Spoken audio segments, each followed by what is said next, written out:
Labas, šiandien pakalbėkime apie startuolių valdybas. Kas tai yra, kodėl jos svarbios ir kaip tinkamai jas formuoti.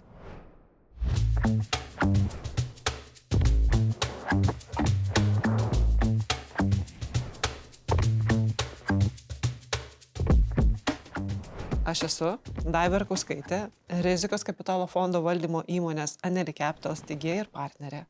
Taip pat jau daugiau nei 30 metų dirbu investavimo srityje, o pastaruosius 15 metų investuoju į startuolius. Ši tema man labai artima, todėl noriu padėti jums geriau suprasti, kaip valdyba gali padėti jūsų startuoliui. Pradėkime nuo klausimų. Kam apskritai reikalinga valdyba startuolyje? Valdyba yra strateginis jūsų startuolio variklis. Jos pagrindinė užduotis – padėti komandai nustatyti kryptį ir užtikrinti, kad strategija būtų įgyvendinama. Žinoma, galite jos ir neformuoti, tačiau tai yra geros praktikos bruožas ir dažnai tai yra teisinis įsipareigojimas, kai pritraukite investuotojus. Pateiksiu paprastą pavyzdį. Įsivaizduokite, kad startuolis tai kaip laivas, o steigėjų komanda įgula, kuri aktyviai dirba, plaukia, valdo bures. O valdyba tai kapitonas, kuris rodo kryptį, stebi, kad laivas plauktų teisinga linkme ir įspėja, kai horizonte pasirodo audros debesys. Jei nėra gero kapitono, net ir stipriausia įgula gali pamesti kelią.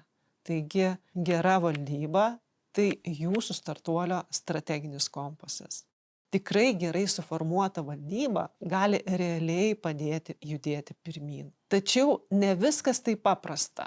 Vinod Khosla, vienas garsiausių pasaulio rizikos kapitalo investuotojų, yra pasakęs, kad 9 iš 10 startuolių valdybų narių nesukuria jokios vertės, o net 7 iš 10 jie netgi mažina.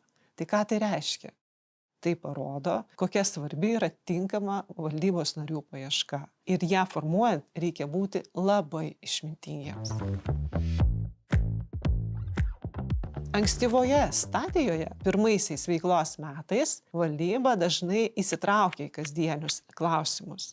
Ji padeda su pardavimais, technologiniais sprendimais, net darbuotojų atranka. Tai tarsi rankos ant vairo etapas. Šiuo laikotarpiu valdybos susitikimai gali vykti labai dažnai, gal net ir kas 2 savaitės.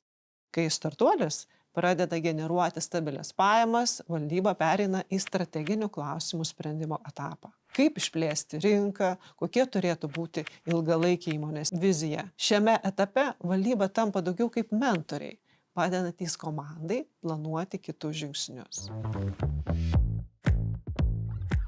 Dažnai pradedantys verslininkai bando būti ir valdybos nariais, ir vadovais. Iš pradžių tai dar įmanoma, bet vėliau vertėtų šias roles atskirti. Steigėjams dažnai norisi būti visur ir vadovauti komandai, ir dalyvauti valdyboje.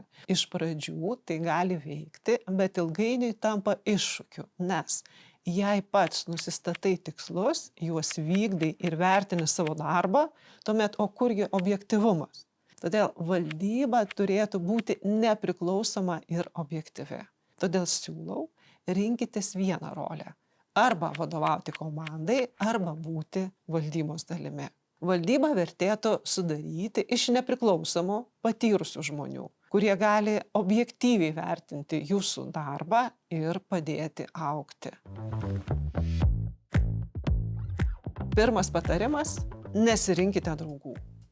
Taip, draugai gali būti puikūs kompanionai vakarėliuose, bet versle reikia objektyvumo. Valdybos nariai turi būti žmonės, su kuriais jaučiate chemiją, bet kurie nebijo pasakyti tiesos, net jei ji ir ne visada maloni.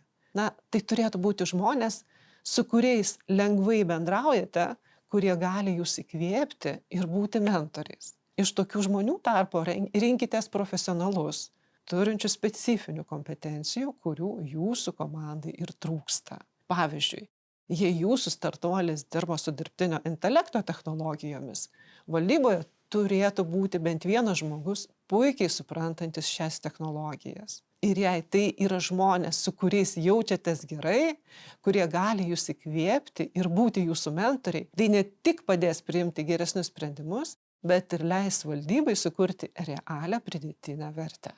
Na, o jei jūs renkatės valdybos narį iš investuotojų siūlomo kandidatų, pasiklausinėkite rekomendacijų tų įmonių, kuriuose jie jau yra valdybos nariai. Kaip jie dirba, kokie yra jų pliusai ir minusai. Ir apibendrinant, valdyba tai jūsų startuolio strateginis vairas. Rinkitės kompetentingus žmonės, kurie supranta jūsų veiklos sritį. Valdybos fokusas turėtų būti strategija ir progresas, o ne tik kasdieniai klausimai. Ir atskirkite roles. Valdyba ir vadovybė turi dirbti atskirai, bet kartu siekti bendro tikslo. Jei jums įdomu daugiau sužinoti apie valdybas ar kaip pritraukti rizikos kapitalą, kviečiu apsilankyti mūsų svetainėje anelicapital.com ir parašyti mums. Būkime tie, kurie plaukime pirmyn, nepaisant jokių audrų. Dėkoju, kad klausėtės. Iki kito karto.